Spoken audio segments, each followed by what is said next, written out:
Bonjour les amis, bienvenue sur C17 en direct comme à l'accoutumée. Nous ne savons pas faire autrement, mais même qu'il pleuve, qu'il vente.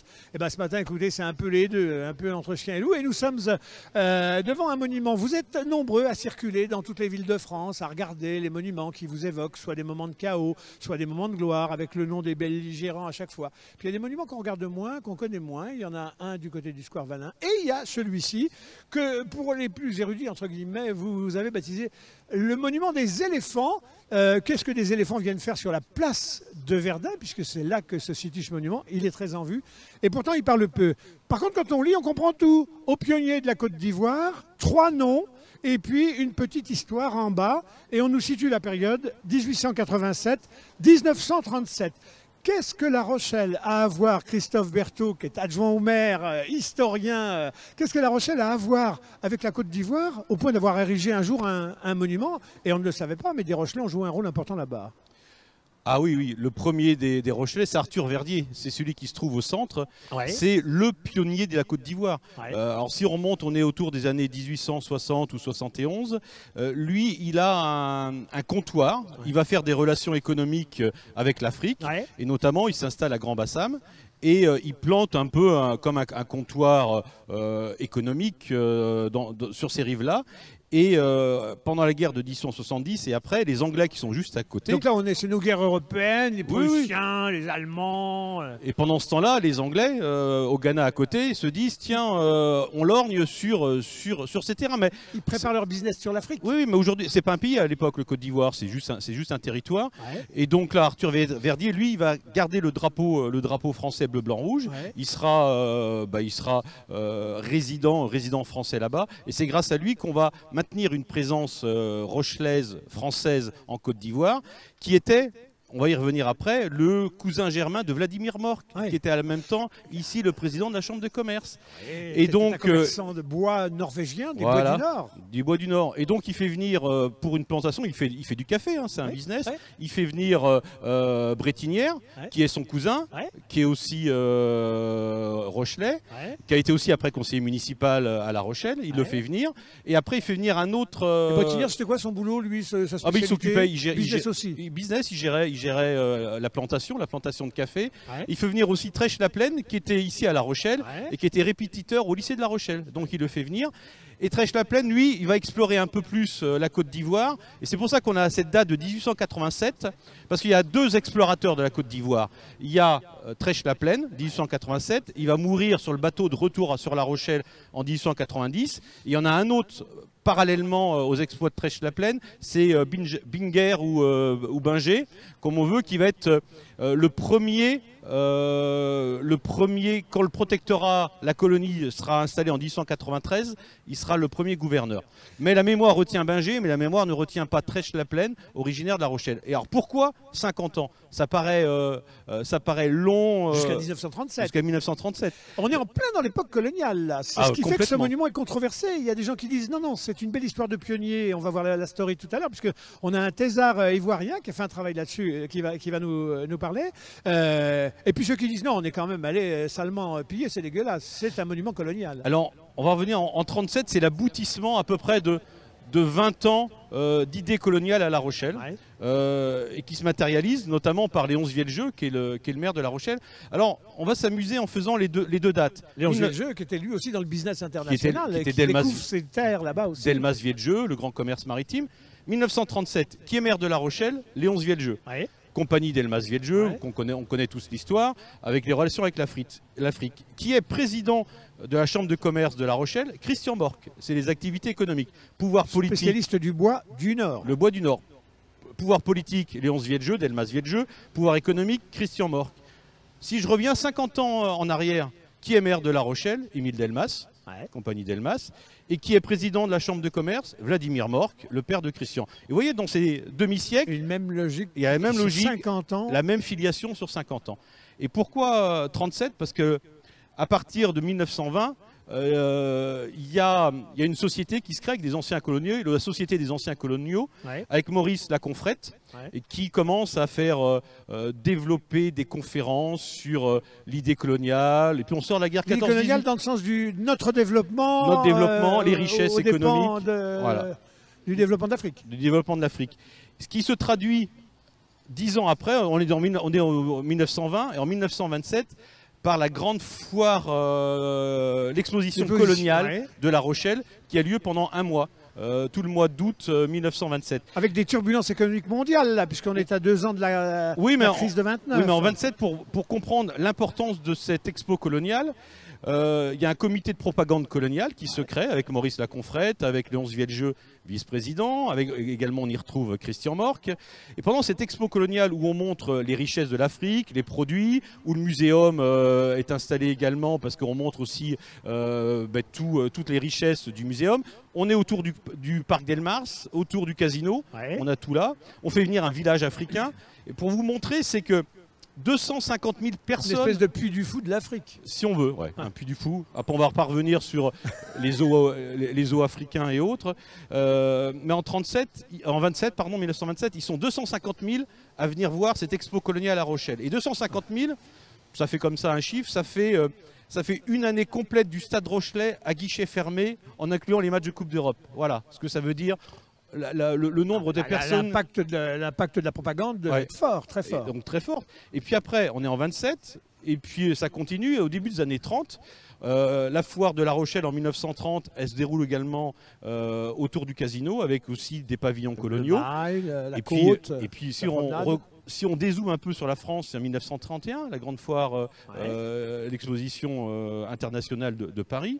Et puis dans les années 30, à La Rochelle, les bois exotiques dépassent pour la première fois l'importation des bois du Nord. Alors la famille Morck, bois du Nord, qui regarde là-bas et qui voit l'Afrique qui monte. Non, mais pour l'instant c'est encore parallèle, ils ne s'inquiètent pas trop, mais les bois exotiques montent. Et il y a une autre richesse coloniale qui arrive, ce sont les riz d'Indochine qui viennent en nombre à la Palisse. Le port n'est pas un grand port colonial, mais des produits coloniaux s'installent. Et alors on arrive en 1937, et donc dans cette veine-là, le comité de propagande coloniale, son maire, Léonce Vieljeux, décide d'ériger un monument. Donc alors, ça se fait. Tout le monde est d'accord là-dessus Ah oui, tout le monde est d'accord. Bataille rangée. Aujourd'hui, on fera une discussion sur le sujet. Ah non, là, il le fait en mars. Je suis sûr qu'on fera le monument. Il fait. L'objectif, c'est de réunir 100 000 francs de l'époque pour pouvoir faire ce monument. Et sur 100 000 francs, ça équivaut à peu près à 53 000 € aujourd'hui. Il a mis de sa poche beaucoup. Il a mis beaucoup de sa poche, mais il a fait une souscription. Donc il y a 10 listes de souscriptions qui sont publiées dans les journaux Rochelle. Qui sont dans des documents d'ailleurs. On les voit où on peut donner 5 francs, 10 francs. Et la municipalité n'a donné que 10 000 francs sur les 100 000 à peu près. Et le reste, c'est les souscripteurs, bien sûr. La famille Morck, la famille Vieljeux, Delmas Vieljeux ont beaucoup participé à la conception de ce monument. Christophe, est-ce qu'on peut dire que finalement notre grande histoire avec la Côte d'Ivoire, sans ces 3 larrons, plus un 4e qui est venu se rajouter, dont vous allez nous dire un mot, ne se serait pas joué sans eux? Ah ben c'est évident. C'est pour ça que ça s'appelle aux pionniers de la Côte d'Ivoire. On n'est pas encore sur le protectorat, sur la colonie qui arrive en 1893. Là, on est vraiment aux origines. Alors, pourquoi la Côte d'Ivoire? Pourquoi la Côte d'Ivoire? Ça aurait pu être n'importe quel pays. Il y avait le Sénégal au-dessus. Enfin, ça ne s'appelait pas le Sénégal encore. Non, parce que Arthur Verdier, en allant refaire fortune parce qu'il était ruiné, s'est installé ici. Et l'idée, c'était de faire avoir une plantation de café et de ramener des produits. Alors, ils ont rendu service au pays. On va voir dans quelques instants. En ce sens que c'est lequel des trois qui fixe les frontières, qui les dessine, qui les définit un peu et qui sont encore aujourd'hui les frontières de la Côte d'Ivoire. Ils sont deux, c'est Trèche-la-Plaine et Bingé après. Mais après, notre collègue qui est plus spécialiste le dira. Mais je veux dire juste un petit mot pour vous montrer l'importance de l'inauguration de ce monument en septembre 1937. C'est les deux, trois petites phrases qu'a prononcées Léonce Vieljeux au moment de l'inauguration. Alors je vais vous les lire, c'est très court et ça vous donnera toute la philosophie. Et puis alors après, on va se retourner vers Philippe Gachat, alors qui est un puits de science sur cette histoire-là, mais côté ivoirien cette fois-ci, parce qu'il a fait la lecture à l'envers. Donc ça va être intéressant. Alors, discours de Léonce Vieljeux le 22 septembre 1937. Pour bien des jeunes, ce bronze, ces pierres, cette carte d'Afrique seront une leçon de choses, un sujet de méditation. Merci à vous tous de remettre à la ville de La Rochelle cette belle œuvre qui figurera en très bon rang au milieu de tous les souvenirs de notre vieille cité et que nous conserverons avec une pieuse reconnaissance. Il est bon et réconfortant pour les Rochelais d'aujourd'hui de pouvoir se dire que l'histoire de la ville ne s'arrête pas au siège de 1628, mais qu'elle a continué et que demain devra trouver La Rochelle toujours plus belle et plus fière de ses enfants. Oui. On est dans cette philosophie-là. C'est quoi là? L'histoire de La Rochelle ne s'arrête pas au grand siège. Au siège de 1628, elle a continué. Et au 19e, il y a des pionniers qui ont parcouru les mers, et qui sont allés en Afrique. Et grâce à leur persévérance, ont permis, pour Léonce Villejeu, 50 ans après, d'installer la Côte d'Ivoire dans le giron des colonies françaises. Christophe Berthaud, un dernier mot sur ce monument. Et en votre âme et conscience, indépendamment de l'historien qui objective les choses comme vous venez de le faire, vous diriez quoi pour tous ceux qui disent non, mais c'est l'époque coloniale, donc on ne veut même pas entrer dans le détail. Je pourrais dire c'est l'œuvre des salauds, mais enfin bon, vous dites non, moi ça ne me dérange pas, c'est bien, ça marque l'histoire, ou vous dites non, c'est l'histoire coloniale. Si vous arrêtez devant le monument, il est décrit, on sait exactement pourquoi il est là. Hein.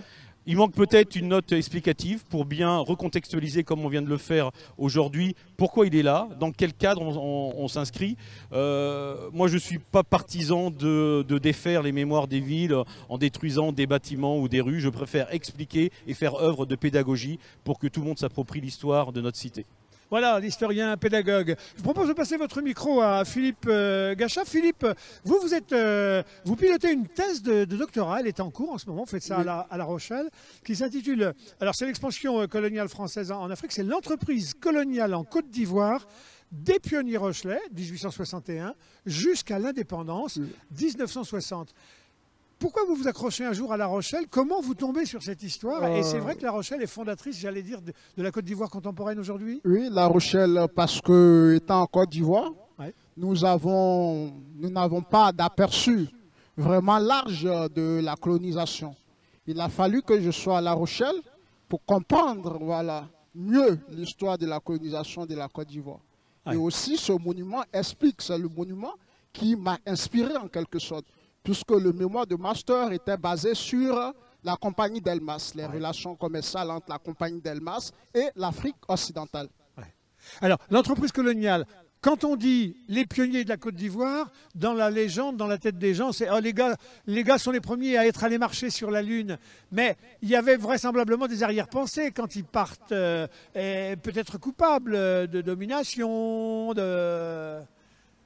C'est des pionniers légendaires pour vous ou c'est des gars un peu suspects? Bon, pour expliquer, nous allons partir à partir d'Arthur Verdier. Ouais. Voilà, c'est lui qui est le chef de bande, hein, c'est lui qui pilote.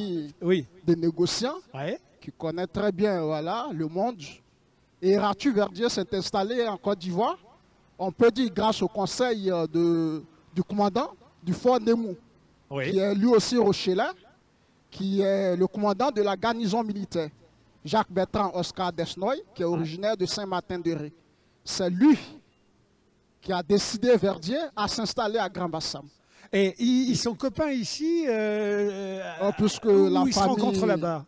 La famille Verdier est amie à la famille Desnoy, qui est originaire de Saint-Martin-de-Ré. Et donc Verdier un jour dit, bon voilà, moi c'est décidé, je suis convaincu, j'ai entendu, il allait se fixer sur un point quelconque en Afrique. Ouais. Et arrivé à Grand-Bassam, il trouve Desnoy, qui est originaire de La Rochelle. Donc Arthur Verdier décide de s'installer à Grand-Bassam en 1861.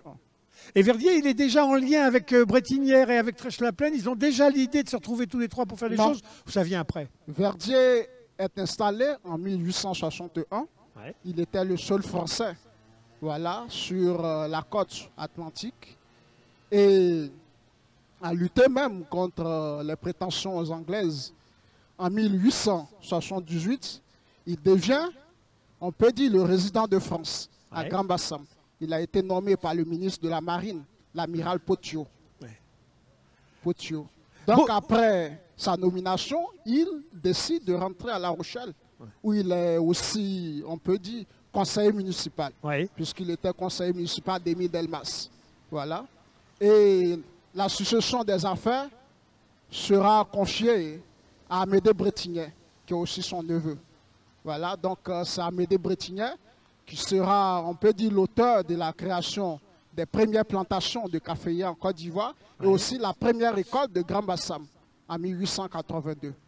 Et lors des négociations de la délimitation des frontières entre la Côte d'Ivoire et, on peut dire, la Grande-Bretagne, la colonie britannique, la Gold Coast, c'est Bretignier qui était le représentant de la France en 1889.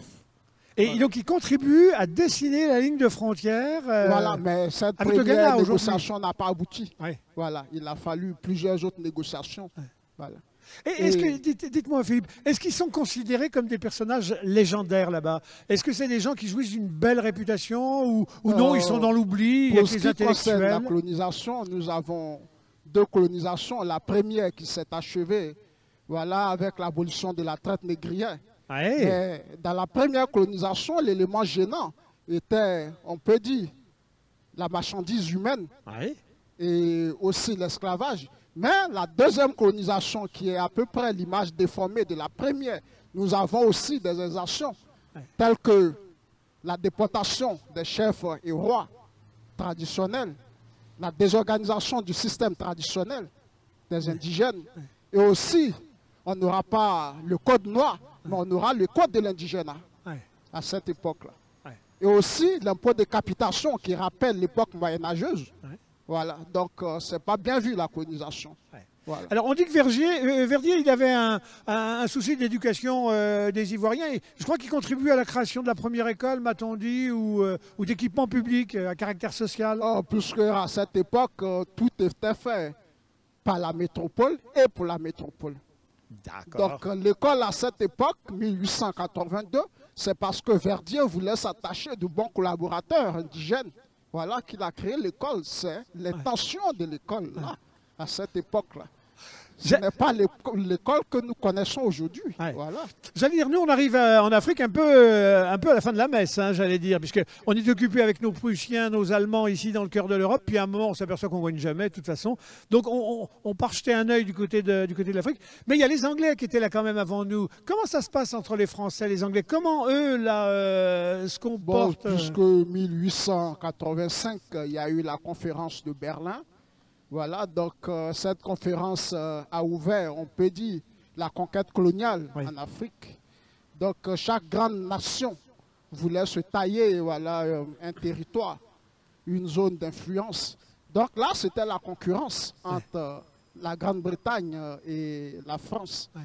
C'est pour cette raison qu'Arthur Verdier a financé la moitié de l'exploration de Binger. Et Arthur Verdier envoie Trèche-la-Plaine à la rencontre de Binger, sous les ordres de M. Amédée de la Porte, qui est aussi Rochelais, il est originaire de Niort, le sous-secrétaire d'État aux colonies, Amédée de la Porte. Donc, Trèche-la-Plaine, en remontant l'intérieur du pays, a fait signer des traités de protectorat, 5 traités, lors de la première exploration, en 1887. Et après, il y a eu une seconde exploration et les traités qu'il a ramenés ont été ratifiés par le gouvernement français. C'est la ratification de ces traités qui a permis à la France de freiner l'avancée anglaise vers l'ouest. Et aussi de ravir la Côte d'Ivoire aux Britanniques. À partir de la ratification des traités signés par Marcel Trèche-la-Plaine. Donc après la ratification, Marcel Trèche-la-Plaine sera nommé résident titulaire de la Côte d'Ivoire en remplacement de Verdier. Voilà. Donc c'est lui qui devait constituer, on peut dire, mener la destinée de la Côte d'Ivoire. Mais il meurt le 9 mars 1890. Assez jeune, non? Voilà. À 27 ans, je pense. 27 ans. Il meurt en 1890. Donc le second explorateur qui est Binger devient en 1893 le premier gouverneur de la Côte d'Ivoire. Mais ce monument rétablit en même temps la vérité sur l'histoire coloniale de la Côte d'Ivoire parce qu'après la mort de Trèche-la-Plaine, le premier gouverneur de la Côte d'Ivoire, Binger, s'est octroyé le titre du fondateur de la Côte d'Ivoire. Et le nom de Trèche-la-Plaine était rayé des livres. Voilà. Même Gabriel Anoto, qui est historien, voilà, et diplomate, on peut dire, lors de ses écrits, il omettait le nom de Trèche-la-Plaine comme le fondateur de la Côte d'Ivoire. Donc, à partir de ce monument, on voit à peu près l'histoire de la Côte d'Ivoire, explique et rétablit la vérité. Voilà, on fait la lumière sur l'histoire coloniale de la Côte d'Ivoire. Donc, à partir de La Rochelle, une lutte sera engagée pour la reconnaissance de Marcel Trèche-la-Plaine comme le premier, le fondateur de la Côte d'Ivoire. Cette lutte aura pour conséquence le changement du nom de Petit Bassam en Trècheville. Trècheville en hommage à l'explorateur, puisque Béger avait fondé Bingerville pour se rendre hommage. Donc alors, ils sont dans la mémoire de l'élite, donc vraisemblablement, qui connaît bien l'histoire de la Côte d'Ivoire, etc. Est-ce qu'ils sont dans la mémoire populaire? Est-ce qu'il y a un monument quelque part où on peut voir l'un ou l'autre, ou tous les trois, là-bas, chez vous, en Côte d'Ivoire? Est-ce qu'il y a un monument érigé pour eux? À Grand Bassam, il y a des monuments élevés à la gloire de Marcel Trèche-la-Plaine, voilà. Voilà les amis, en tout cas c'est une histoire, on n'en finirait pas, vous êtes un vrai puits de science, on a hâte que vous terminiez votre thèse pour pouvoir la lire. Et puis tout à l'heure on me signalait, regardez, de chaque côté, le réalisateur de ce monument avait pris soin d'occuper tout l'espace. Et au-dessus de cet éléphant, ici à gauche, regardez, vous avez le départ de La Rochelle, les tours par lesquelles sont passés tous ceux qui sont allés découvrir dans un premier temps, conquérir vraisemblablement plus souvent le monde, que ce soit le monde côté Asie, le monde côté Amérique et le monde côté Afrique. Et puis là-bas, on a une représentation, je sais pas, d'un paysage de Côte d'Ivoire. C'est un lieu précis tout en haut dans l'angle là-haut. Non, c'est une allégorie. Vous voyez là-bas le petit bout? Oui, je vois. Bon, en tout cas, je vous remercie. C'est une histoire, les amis, sur laquelle on reviendra. Vous ne passerez plus maintenant devant ce monument sans savoir, voilà, grâce aux informations qui nous ont été communiquées aujourd'hui. En tout cas, ils sont nombreux à cette époque-là à aller à travers le monde, voyageurs naturalistes souvent, voir un peu, je pense en Amérique latine aussi, d'Orbigny, Alcide d'Orbigny, qui a été l'arrangeur des frontières de la Bolivie. C'est un personnage plus connu que le général de Gaulle là-bas en Bolivie et il est vécu comme un héros. Alors, il y était à la fois pour faire avancer un certain nombre de causes, vraisemblablement d'affaires et de business, bien sûr. La science, c'était la couverture. Et puis après, d'affaires politiques pour les liaisons avec ces nouvelles républiques pour la suite. C'est exactement la même histoire sur l'Afrique. Bon, Christophe, un dernier mot? Bon, tout a été dit. Tout a été dit, vous avez été tous les deux un beau complément. En tout cas, c'est bien parce que vous n'êtes pas manichéens sur ce monument-là. Voilà, c'est un élément de l'histoire. À chacun de s'imprégner de cette histoire, puis de retricoter un petit peu les mailles. Entre l'Afrique et La Rochelle, c'est important de conserver ces liens. Bon, voilà, puis c'est très bien que vous ayez fait ça ici. Vous auriez été à Vesoul, c'était un peu plus difficile d'écrire une histoire. Hein. Mais allez, je rigole, nos amis de Vesoul qu'on aime fort. À très bientôt, les amis, sur C17 depuis La Rochelle en direct.